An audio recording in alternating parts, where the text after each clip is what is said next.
안녕하세요. 꿈라디오 도윤에 오신 것을 환영합니다. 저는 올해 40살이 된 여성입니다. 아들을 하나 돌보며 지금은 혼자 지내고 있어요. 가끔 누가 제게 남편에 대해 물으면 그냥 가볍게 한번 다녀왔다고 대답하곤 합니다.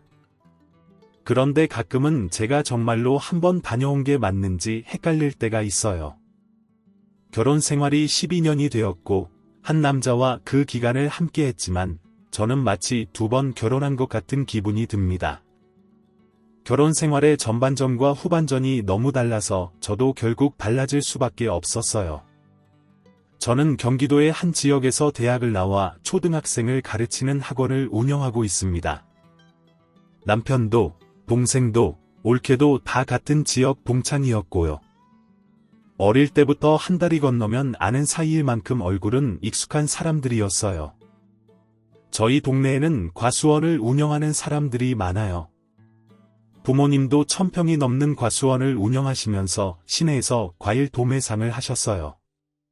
동생은 서울에 취직했다가 회사 생활이 맞지 않아 아버지를 도와 일하고 있습니다. 저도 미대를 졸업해 아버지 가게 근처 초등학교 앞에서 미술학원을 운영하고 있었어요. 정신없이 아이들을 가르치다 보니 어느새 결혼 정년기가 되었더라고요. 동네에서 지내다 보면 다 비슷비슷해서 남동생도 오래 사귄 여자친구가 동네 사람이었고 둘은 과수원에서 만나 함께 일하며 연애도 했어요. 동생을 보면서 부러웠죠. 저도 동네 사람 중에 찾아봐야 하나 고민했지만 학원에만 몰두하다 보니 남자를 찾기가 쉽지 않았어요. 그러던 어느 날 아버지가 심부름으로 카페에 서류를 가져다 주라고 하셨어요. 알고 보니 제가 선을 피하니까 이 사람을 만나보라는 자리였습니다. 처음 보는 사람이었지만 그 사람은 저를 알고 있었는지 친근하게 말을 걸었어요. 잘 지냈어? 나 너랑 같은 학원 다녔었는데 너 정말 많이 컸다. 나보다 한참 작았는데 하며 아는 척을 했죠. 10년 전 본 사람을 어떻게 기억할까요? 처음에는 초면에 반말을 하고 저를 애취급하길래 마음에 들지 않았어요. 하지만 그는 그때부터 저에게 열렬히 구애했습니다. 학원 문 닫는 시간에 마중 나오는 건 기본이고 제가 좋아하는 커피를 매일 점심시간에 배달해주러 오기도 했어요. 아빠 가게에도 자주 들러 얼굴을 비추더라고요. 그렇게 1년이 지나니 정이 들었어요. 처음에는 정말 마음에 들지 않았지만 아빠도 만나보라고 하고 세무사라는 직업도 안정적이고 괜찮다고 하니 한번 만나보자 생각한 것이 결혼까지 이어졌습니다. 남편은 나름 우리 동네에서 공부 잘한다고 소문난 사람이었어요. 동생도 알 만큼 선생님들이 기억하는 전교 회장이었다고 하더라고요. 그래서 동생은 처음에 남편을 마음에 들어 했습니다. 반듯하게 잘한 형님이니 누나에게 잘할 것이라고 생각했다고 하더라고요. 신랑과 연애를 시작하면서 들었던 말은 서울에서 세무사로 일하다가 일이 너무 힘들어 고향으로 내려오고 싶다는 마음에 내려왔다는 것이었습니다. 부모님 지인들 가게부터 세무 처리를 하다가 저희 아빠를 알게 되었고 부모님 인상이 너무 좋아서 딸 사진을 보여주셨는데 그게 저라서 소개해달라고 했다고 하더라고요. 신랑은 아빠 휴대폰 속 제 사진을 보고 계속 소개해달라고 아빠에게 부탁했고 내심 딸의 결혼을 바란 아빠는 이 사람과 만나게 다리를 놔두셨습니다. 신랑은 저희 친정에도 저에게도 정말 잘했어요. 주변 지인들이 어서 빨리 결혼하라고 할 정도였죠. 제 생일에는 직접 미역국과 갈비찜을 해서 저희 집으로 가져왔어요. 저를 낳아주신 부모님께도 감사하다고 절을 할 정도로 신랑은 저를 사랑하고 아끼는 것처럼 소중히 대했습니다. 친정에도 저에게도 자라니 마음이 열릴 수밖에 없었죠. 그렇게 1년 반 연애를 하고 결혼에 이르렀습니다. 남편은 부침성이 좋고 이 동네에서 30년을 살아온 저의 인맥에 60년 넘게 살아온 아버지 인맥까지 활용해 엄청난 고객 수를 늘렸어요. 그러다 보니 신랑 밑에 다른 세무사와 담당 직원들을 두고 우리 시에서 가장 큰 세무소를 차리게 되었습니다. 신랑은 늘 저희 친정 부모님께 감사하다고 말했어요. 나 사실 고향에 내려와서 일을 하려고 했을 때 겁이 나기도 했거든. 근데 아버님이 여러 사장님들을 소개해 주셔서 사무실을 이만큼 키울 수 있었어. 나한테 아버님은 정말 최고의 조력자이신 것 같아. 물론 당신 친구들도 많이 도와줘서 고마워. 신랑은 대학도 서울로 가고 친했던 친구들은 다 서울에 있어서 고향에는 친한 친구가 없었거든요. 아버지 인맥과 제 인맥으로 신랑 사무소가 잘 되자 시댁에서는 저희 부부에게 터치하시는 일이 없었어요. 돈 이야기를 자주 하시기는 했지만 오라가라 하며 간섭하시는 일은 없었습니다. 시어머니도 저희 아버지 인맥으로 아들이 성공한 것을 알고 계셨어요. 저희 동네에서 가장 큰 세무사 사무소를 운영한다는 게 시어머니의 단골 자랑 멘트였으니까요. 명절이 다가오면 어머님이 전화하셔서는 여긴 잘 지내고 괜찮으니까 사돈께 먼저 가서 인사드리고 와라. 가서 푹 쉬고 너희 부부가 바깥 사돈께 인생 조언도 좀 듣고 우리 아들이 그런 걸 참 좋아하지 않니? 명절 끝나고 와도 상관없으니까 걱정 말고 바깥 사돈하고 시간 많이 보내다 오렴. 그게 명절 아니겠니? 서로 얼굴 보고 가까워지고 나는 그거면 충분하니까 잘 다녀오렴. 그래서 저희 부부는 명절이 되면 시댁이 아닌 친정부터 먼저 방문했습니다. 한 번은 시댁에 먼저 가려고 했는데 어머님이 현관에서 거의 쫓아내듯이 사돈께 먼저 인사드리라며 밀어내셔서 시댁 문턱도 넘지 못하고 다시 친정으로 갔습니다. 그렇다고 저희 부부가 시댁에 소홀했던 것은 아닙니다. 어머님이 잘해주시는 만큼 저도 선물이나 봄, 가을에 보약을 챙겨서 보내드렸고요. 게다가 남편이 수익이 많이 날 때 시댁에 저 몰래 돈을 드리는 것도 알고 있었지만 모른 척했어요. 덕분에 시댁살이를 안 한다고 생각하면 아깝지 않았거든요. 용돈 좀 보내달라고 하시면 보내드리는 게 저희 형편에 어려운 일도 아니었어요. 저도 미술학원장을 하면서 매달 어느 정도 수익을 내고 있었고 남편 또한 동네에서 가장 큰 세무서를 운영해서 부부 둘의 수입이 나쁘지 않았거든요. 그러다가 하루아침에 상황이 뒤집어졌죠. 아버지가 갑작스러운 교통사고로 돌아가셨습니다. 동생이 아버지 가게에서 몇 년 동안 일했지만 남편은 몰랐던 제 미술학원 개설 자본 대부분도 아버지가 도와주셨던 거였습니다. 학원을 시작할 때 계약금과 인테리어 비용 모두 아버지가 지원해 주셨죠. 저는 아버지께 그런 도움을 받았고 동생은 아버지 가게에서 일하며 다른 지원을 받지 않았습니다. 처음에 아버지 일을 한다고 했을 때 아버지는 반대하셨어요. 대학을 나와서 사무직 일을 하길 바라셨기 때문에 동생을 특별히 더 챙겨주지 않으셨습니다. 하지만 동생은 사무직이 맞지 않았고 서울 생활도 힘들어했어요. 그래서 동생은 묵묵히 아버지 앞에서 과수원 일과 엄마 옆에서 도매상 일을 배웠습니다. 부모님도 동생이 일을 잘하자 맡기고 여행도 다니셨고요. 모든 과수원 일과 도매상 일을 동생이 알고 있었고 1년 내내 쉼없이 일했기에 동생이 물려받는 게 당연하다고 생각했습니다. 저는 미대를 졸업하고 미술학원을 운영하며 제 일을 했기 때문에 도매상이 어떻게 돌아가는지 몰랐어요. 가끔 바쁜 명절에 포장 작업을 도와주긴 했지만 자세한 가게 운영에 대해서는 아는 게 없었습니다. 그래서 당연히 동생이 물려받을 거라 생각했지 제가 장렬하고 물려받을 거라고는 생각하지 않았습니다. 하지만 남편과 시댁은 동생이 가게를 물려받는 것에 불만이 많았습니다. 저는 당연하다고 생각했지만 시댁 식구들과 남편까지 저를 달달 볶았습니다. 너는 왜 동생에게 모든 재산을 주니? 적어도 가게 지분 정도는 가지고 와야지. 바깥 사돈, 가게 평수도 꽤 되고 연매출도 제법 나오는 걸로 아는데 이렇게 동생에게 다 줄 수는 없지. 저는 어머니가 관여하실 일은 아닌 것 같아요. 저 미술학원 처음 차릴 때 아빠가 많이 도와주셨고요. 저희 집 살 때도 친정 부모님이 많이 도와주셨어요. 전엔 받을 만큼 받았고요. 가게 일도 동생이 몇 년 전부터 배워서 하고 있는데 제가 맡으면 망할 수도 있어요. 라고 했죠. 남편은 그래도 이건 아니지.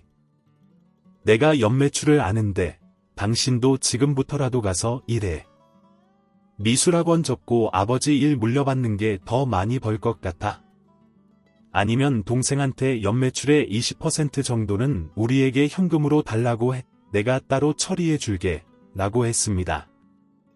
그래, 너 학원에서 일하는 것보다 아버지 가게 물려받으면 훨씬 더 돈 잘 벌 텐데 왜 동생에게 다 주고 아유.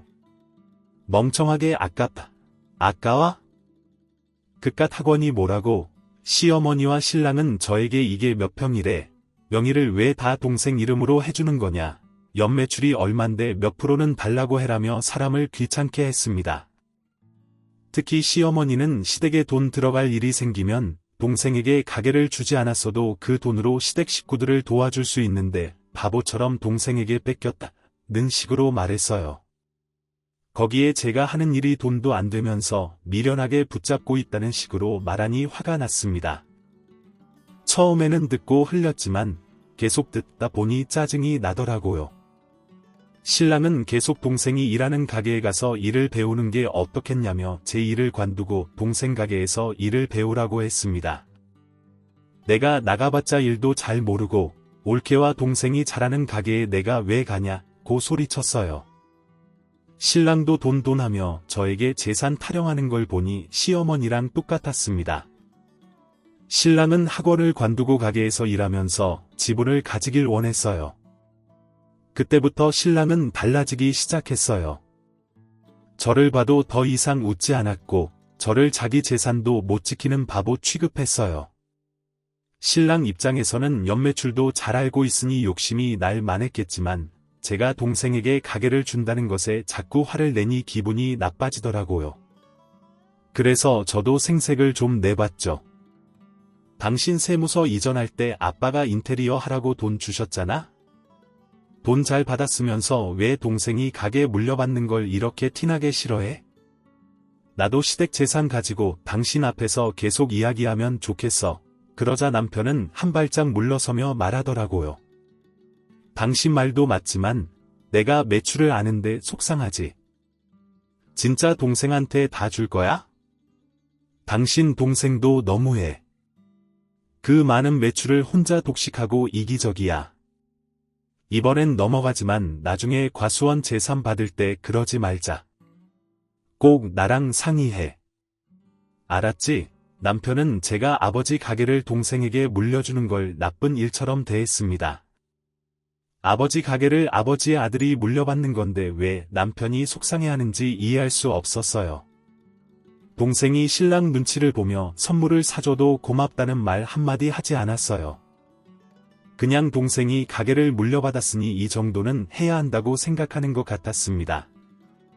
예전에는 내 동생처럼 생각한다고 자주 만나 밥도 먹고 술도 마셨는데 아버지가 돌아가신 후로는 단 한 번도 둘이서 만나 밥을 먹거나 술을 마시지 않았습니다. 동생의 전화도 잘 받지 않았어요. 신랑을 좋아했던 가장 큰 이유는 저희 친정집에 잘 융화된다고 생각했는데 이렇게 변할 줄은 몰랐습니다. 일주일에 한 번은 무조건 친정집에 가서 밥 먹고 오자며 친정집을 챙기고 제 동생까지 챙기던 신랑은 정말 많이 변했어요. 몇 년 뒤 동네 근처에 대형마트가 생기고 사람들이 모두 그쪽으로 몰려다니기 시작하면서 동생 가게 매출이 점점 떨어졌어요. 그러자 남편 표정이 점점 밝아지더라고요. 어느 날 차라리 그때 가게를 동생에게 주길 잘했다며 우리는 과수원을 받자고 농담 반, 진담 반으로 이야기했습니다. 남편의 소원이 이루어진 것인지 얼마 뒤 친정엄마가 갑자기 쓰러지셨어요.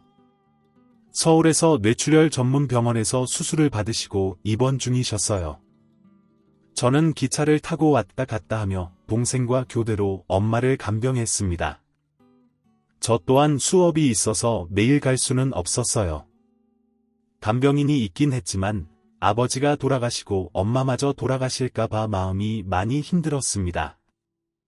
그러던 어느 날 서울에서 내려오는 기차 안에서 제 동창을 만났습니다. 처음 듣는 이야기를 동창이 하더라고요. 어이가 없었습니다. 동창의 남편은 저희 신랑의 친구였어요. 그런데 저희 신랑이 얼마 전 술자리에서 조만간 큰 돈이 들어오면 주식에 투자할 거고 어디에 건물을 올릴 거라며 친구들에게 자랑을 했다는 겁니다. 저는 처음 듣는 이야기였어요. 동창은 너만 몰랐던 일이냐 며 자신뿐만 아니라 저희 동네에서 신랑 친구들은 거의 다 알고 있는 사실이라고 했습니다. 아마 신랑이 말하는 돈은 저희 엄마가 돌아가신 후 저에게 올 재산을 말하는 것 같았어요. 그게 아니면 몇 억이나 되는 돈이 들어올 일이 없었거든요. 그뿐만 아니라 저희 학원 건물 옆 사장님도 같은 말을 하시더라고요. 남편분이 요즘 어디 투자할지 보러 다니신다던데 좋은 정보 있으면 저희도 알려주세요. 이러다 보니 신랑이 얼마나 소문을 내고 다닌 건지 아니면 시댁에서 소문을 낸 건지 온 동네 사람들이 다 알고 있는 듯했어요.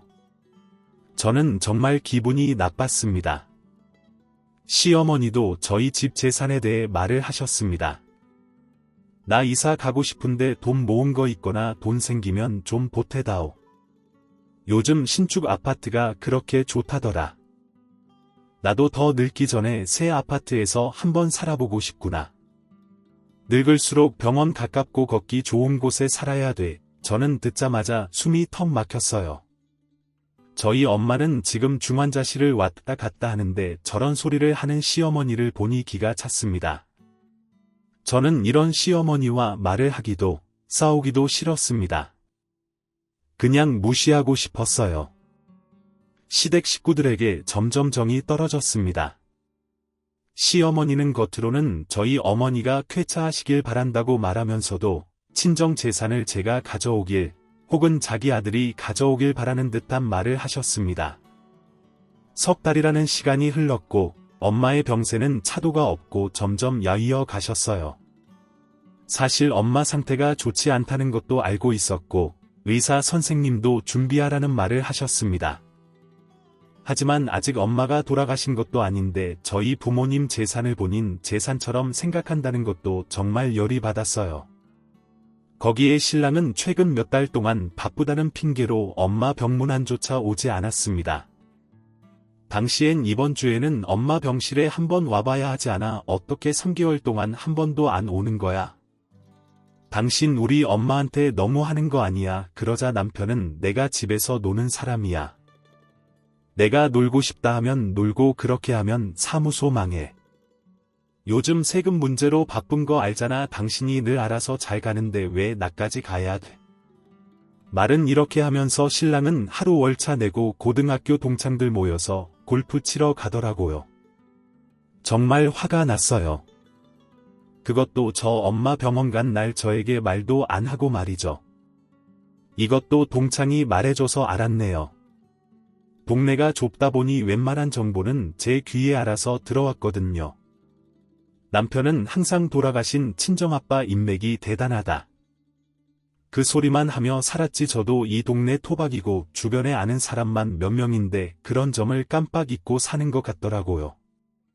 평소에도 돈 못 버는 미술학원 한다면 무시했으니 제가 거기서 알게 된 학부모가 몇 명인데 남편은 아주 태평하게 돈 들어오기만 기다렸습니다.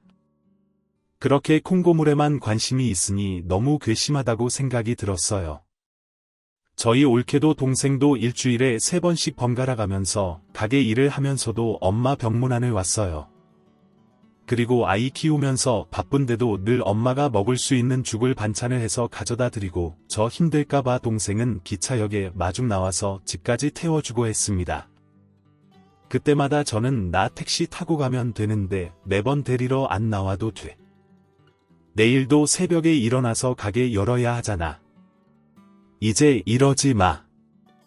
누나 부담스러워. 제가 이렇게 말려도 동생은 늘 웃으며 누나 우리 집 와이프가 예쁜 형님 누가 데리고 가면 안 된다고 늘 모시러 가래. 자기 가족 잘 지켜야 한다고. 나도 내가 하고 싶어서 하는 거 아니야. 우리 와이프가 시켜서 하는 거지. 여기서 20분에 가야 하는데 누나랑 대화나 하면서 가지 뭐. 동생 부부는 저를 아끼고 저 또한 동생만큼 올케를 아꼈어요. 저희 3명은 여전히 사이가 좋았습니다. 그렇게 얼마 뒤 친정엄마가 돌아가시자 제 앞으로 8억이라는 재산이 남겨졌습니다. 그리고는 저는 곧바로 4억을 동생에게 입금했고요. 내가 지금 너 통장으로 4억 보냈어. 너도 가게 수리도 들어가야 한다며 이사는 언제 할 거야? 올케가 너무 힘들어 보이던데 내가 보낸 돈은 이사하는 데 써. 그래야 나도 조카들 보기에 마음 편할 것 같고 아이 누나 내가 이 돈을 어떻게 받아 우리 와이프도 싫어할 거야. 다시 입금해 줄게. 나도 우리 엄마 아들이거든. 당연히 병간호 같이 해야지. 그리고 내가 돈 벌어서 이사 갈 거야. 괜찮아 누나 그러지 마. 누나가 해주고 싶어서. 그래. 애들 커가는데 계속 트룸에서 살 수 없잖아. 나중에 가게 수리하고 매상 많이 오르면 누나한테 갚아. 알았지 동생에게 이번엔 신축 아파트로 이사 가라고 했어요.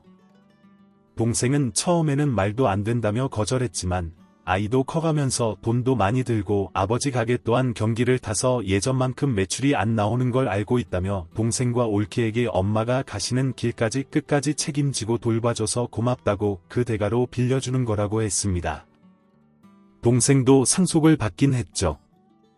제가 더 많이 받기도 했고 더구나 동생 몫으로 받은 돈은 싹 다 가게 수리하는 데 사용할 것 같았어요. 아빠가 가게 하실 때도 고쳐야지 했던 부분들이 시간이 지나면서 문제가 되었고 그러다 보니 이사를 가고 싶지만 갈 수 없는 상황이었죠. 사실 전부터 저 혼자 결정해 놓은 거긴 했어요. 그리고 이 모든 걸 신랑과 의논하지 않고 처리했습니다. 의논할 이유가 없었어요.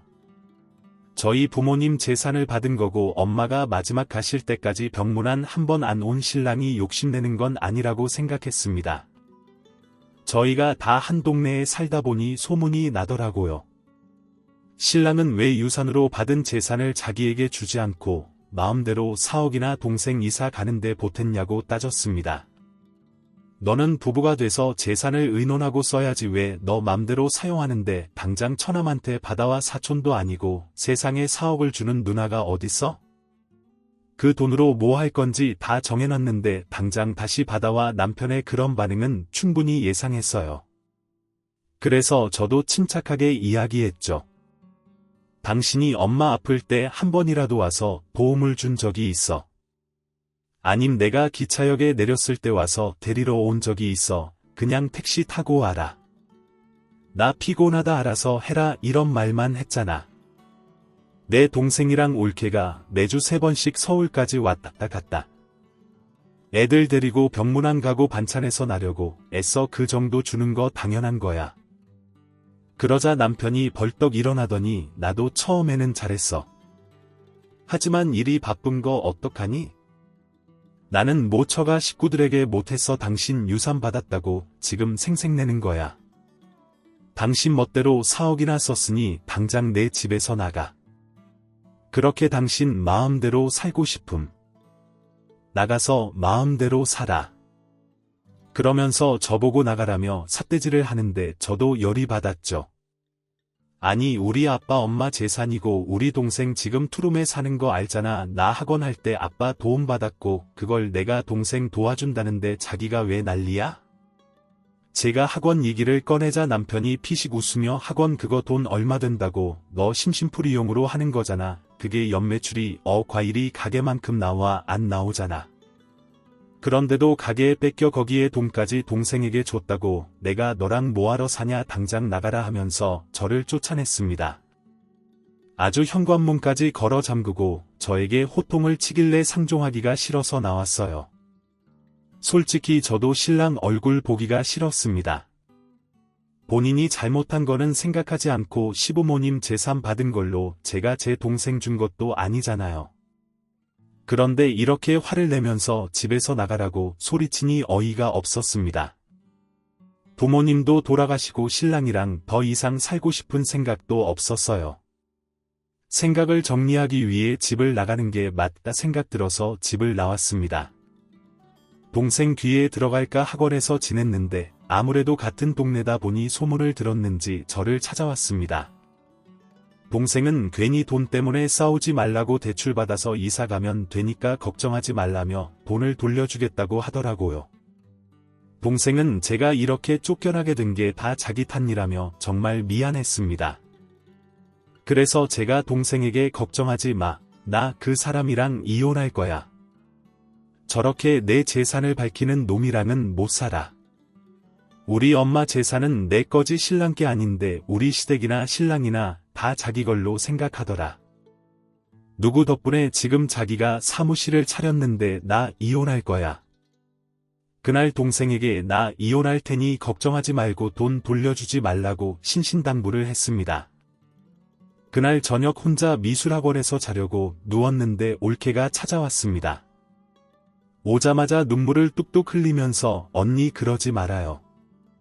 왜 여기서 불편하게 생활하세요? 집에서 나오셨음 바로 저희 집으로 오시지. 여기서 불편하게 지금 저희 집으로 가요. 제가 방 정리 다 해놨어요. 오셔서 편하게 쉬세요. 올케의 이런 모습에 저도 눈물이 나더라고요. 몇 년은 같이 산 신랑은 동생에게 돈을 줬다는 이유로 쫓아내는데 올케는 눈물 흘리면서 자기 집으로 제발 가자고 하는 모습을 보니 더 감동받았습니다. 이런 게 바로 가족이라는 생각이 들었어요. 동생 집에 들어가기에는 부담스럽고 그렇다고 동생 부부는 계속 제가 학원에 있으면 불편해할 것 같았습니다. 그리고 올케의 진심이 느껴져서 동생이 새로 이사 간 앞집으로 제가 전세 들어갔습니다. 가까운 데 살면서 가족처럼 잘 살고 싶었거든요. 동생 부부는 진심으로 기뻐했고 제 이사를 도왔습니다.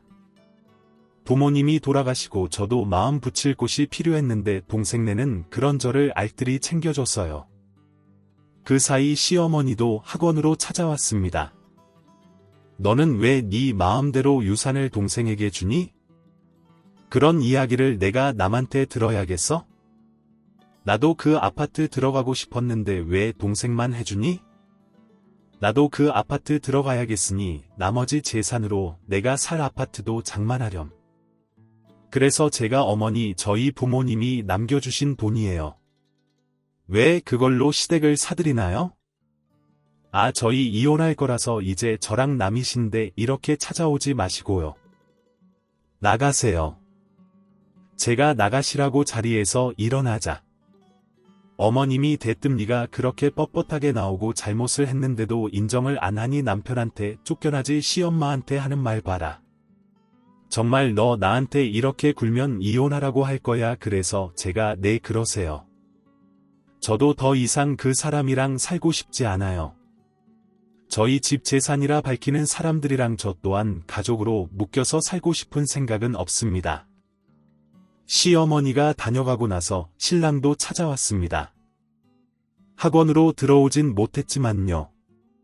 아마 자기가 먼저 찾아오긴 그렇고 제가 먼저 자존심을 숙이고 들어가서 잘못했다고 빌길 바랬는데 제가 그렇게 나오질 않자 안절부절 못했습니다. 어쩌면 나머지 재산 4억이 탐나서 그랬을 수도 있겠네요. 제가 동생에게 돈을 받길 바라서 감시하는 척하는 거겠죠. 신랑은 자기가 내쫓아놓고는 제가 학원에 있는지 없는지 늘 감시를 하더라고요. 학원 창문으로 뻔히 신랑 차가 보이는데 말이죠. 제가 잘못했다고 빌고 자신에게 나머지 재산을 맡길 거라 생각했는데 일주일이 지나도 제가 전화 한 통 하지 않자 불안했는지 매일 왔다 갔다 하는 게 눈에 보였습니다. 2주일이 지나도 제가 집에 들어가지 않죠. 학원까지 찾아왔는데 제가 학원에 없으니 신랑은 저에게 30통이 넘게 전화를 했습니다. 사실 집을 나오고 나서 한 번도 전화를 안 걸던 사람이 제가 미술학원에 없는 걸 확신하자 전화를 하더라고요. 저는 더 이상 이 사람이랑 말하기 싫어서 안 받았습니다. 그러자 신랑은 동생 집으로 쳐들어왔습니다. 우리 와이프 여기 있습니까? 누나한테 돈 받으니 좋아요.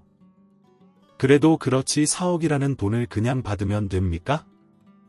아무리 가족이라도 차용증이나 문서로 남겨야지. 우리 와이프 어디 있습니까? 여기 있는 거 다 압니다. 그러자 저희 동생이 형님 저희 누나 쫓아내실 때는 언제고 여기 와서 누나를 찾으세요.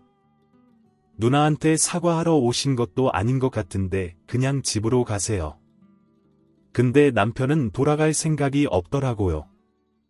내가 내 와이프 찾는다는데 이 여자가 여기 말고 올 데도 없잖아. 지금 누나한테 돈 받았다고 누나 편드는 거야. 당장 나와. 그러자 올케까지 나와서는 저희 연니한테 큰 소리 치지 마세요. 옷도 하나 없이 내쫓으셨잖아요. 얼마나 힘드셨는데 왜 이제 와서 찾으시는 건데요.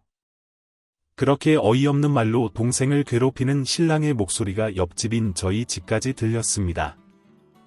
제 이름을 부르면서 나오라고 소리치는데 모를 수가 없었어요. 큰 소리 사이로 올케 우는 소리, 동생이 그만하라는 소리까지 들렸습니다. 그래서 저는 현관문을 열고 나갔습니다. 문을 열자 남편 뒤통수가 보이더라고요. 그래서 제가 대차게 후려치면서 나를 왜 찾냐고 나왔으니 말해보라며 귓가에 대고 소리를 질러버렸죠. 그러자 남편은 어찌나 놀라던지 그 자리에 다리 풀려 주저앉아 버리더라고요. 제가 이곳에 이사 온 걸 모르는 것 같았습니다. 저는 남편에게 당당하게 말했습니다. 저를 쫓아낸 순간 우리 부부 사이는 끝이라고 그리고 우리 부모님 재산을 자기 재산인 것처럼 말하고 다닌 것도 용서할 수가 없다고 말했어요. 그러자 오히려 신랑은 큰 소리 치더라고요. 부모님 재산 빼면 너랑 살 이유가 없다고 말이죠. 어이가 없었습니다.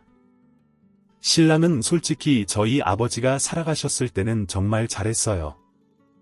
제 동생 부부에게도 잘했고요. 근데 돈 앞에서 사람이 정말 달라지더라고요. 동생이 아버지 가게를 물려받고 동생이랑 사이가 멀어지더니 결국에는 저와 사이도 멀어졌죠. 합의 이혼을 할 수 있는 시간을 줬고 솔직히 원만하게 이혼을 하고 싶었습니다. 이혼해 우리 이렇게 살 수 없잖아 당신 집, 그리고 사무소, 우리 아빠 지분으로 들어간 거 다 법적으로 분할해서 주면 돼.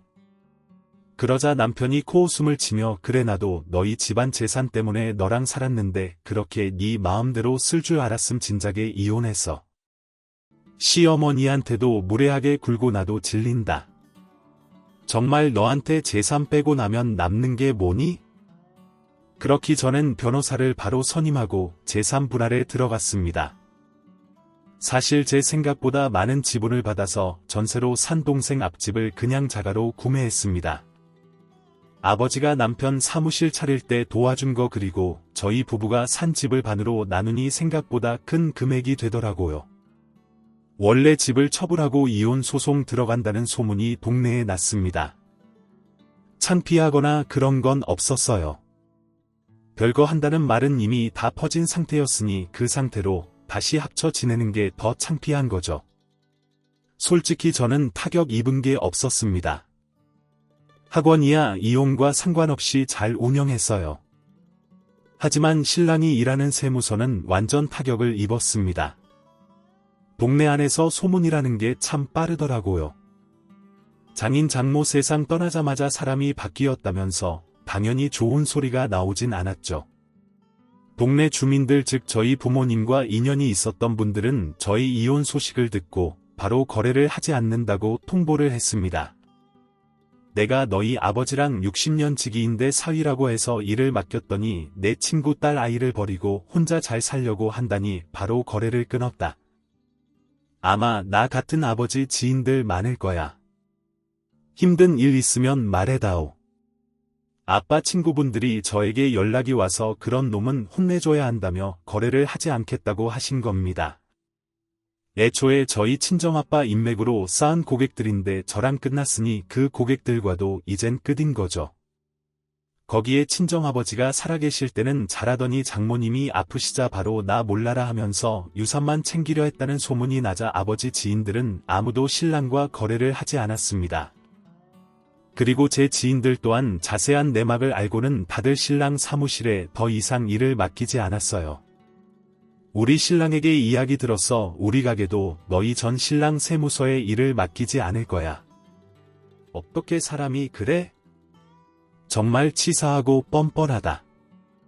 연애할 때는 그렇게 너한테 하늘의 별이라도 따다 줄 것처럼 굴더니 다 재산을 노린 거였어. 정말 그런 놈들은 망해봐야 정신 차리지. 그렇게 소문이 소문을 타고 대부분의 사람들이 알게 되었어요. 그러자 저희 시어머니도 저희 학원에 찾아와서 난리를 치시는 겁니다. 제가 동생에게 신랑 몰래 돈 주고 자기 아들까지 망하게 하려고 안 좋은 소문 내고 다닌다고 오히려 큰 소리를 치시길래 저는 동네방네 다 와서 보라고 경찰까지 불러버렸고요. 어머니의 일로 사건은 더 커졌고 시어머니 지인조차 시어머니랑 인연을 끊었다 하더라고요. 아무리 자기 아들이 최고라 해도 친정 재산을 자기 것처럼 말하고 다니는 신랑과 시어머니를 보면 대체 누가 좋게 볼까요? 이혼을 진행하고 이혼하는 과정에서 신랑은 70%의 고객을 잃었습니다. 아무래도 신랑의 인맥은 다 저희 부모님의 인맥이고 부모님의 딸인 저를 내쫓고 돈 욕심 부린다는 걸 다른 사람이 알게 되고 이게 소문이 나다 보니 결국 신랑이 많았던 지인 중 단 10곳만 계약을 유지했다고 하더라고요. 신랑 사무실에서 일하는 직원 또한 제 친구의 동생이었기에 신랑이 이런 상황을 잘 알게 되었습니다. 상황이 한순간에 악화되자 신랑이 찾아와서 제 앞에서 싹싹 빌더라고요. 한 번만 살려달라고 하루아침에 회사가 주저앉아버렸다면서 저보고 자기 대신에 고객들에게 연락해서 사정 설명을 해달라 부탁하는데 이미 우린 남인데 내가 무슨 이유로 그런 구질구질한 전화를 돌려야 하겠냐고 꿈도 꾸지 말고 돌아가서 사무실 정리나 하라고 했어요. 결국 신랑은 저랑 이혼하고 3개월 만에 사무실을 싹 다 접을 수밖에 없었습니다. 신랑은 이때 저에게 빌더라고요. 자존심이 하늘 같았던 신랑이 한 번만 소문을 잠재워달라고 무릎까지 꿇고 부탁을 했습니다. 그리고 아빠의 지인들에게 그런 게 아니라고 말 좀 해달라고 부탁을 하더라고요. 저는 제 손을 잡고 부탁하는 신랑의 손을 뿌리치며 말했습니다. 당신이 한 짓 거짓 하나 없이 소문났는데 왜 내가 아니라고 거짓말을 해야 돼? 우리 이혼하면 남인데 그러게 엄마 살아계실 때까지라도 조금 잘하지 그랬어. 그럼 내가 생각은 해봤을 텐데 당신 때문에 상처받은 우리 엄마 그리고 내 동생 옳게 생각해서라도 나는 당신을 용서할 생각이 없어. 그렇게 돈을 밝히더니 자기 일도 지켜내지 못한 신랑을 보니 우습더라고요. 저 없어도 잘 살 수 있다고 큰소리치던 신랑은 도망치듯 다른 지역으로 이사 갔습니다. 아무래도 지나가던 사람들마다 장인, 장모, 재산느라 탐내던 놈으로 쳐다보니 더 이상 고향에서 살기 힘들었겠죠. 저희 시댁 또한 마찬가지였고요. 진상 시댁은 이사 전까지 저에게 문자를 보냈습니다. 잘난 내 아들이 너 때문에 망했다. 너는 무엇이 그리 잘나서 우리 아들 인생을 이렇게 망치니 얼마나 잘 사는지 두고 보겠다.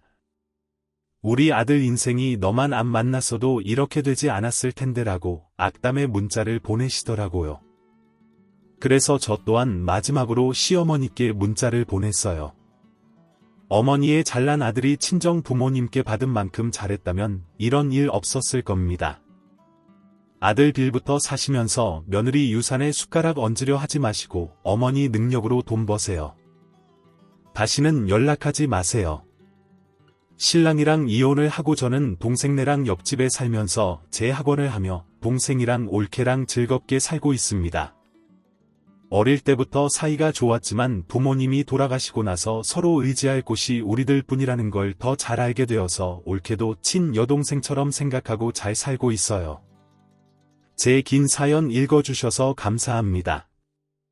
오늘도 저희 채널에 와주셔서 감사드립니다. 더 좋은 이야기로 찾아뵙겠습니다. 지금까지 작은별 라디오였습니다.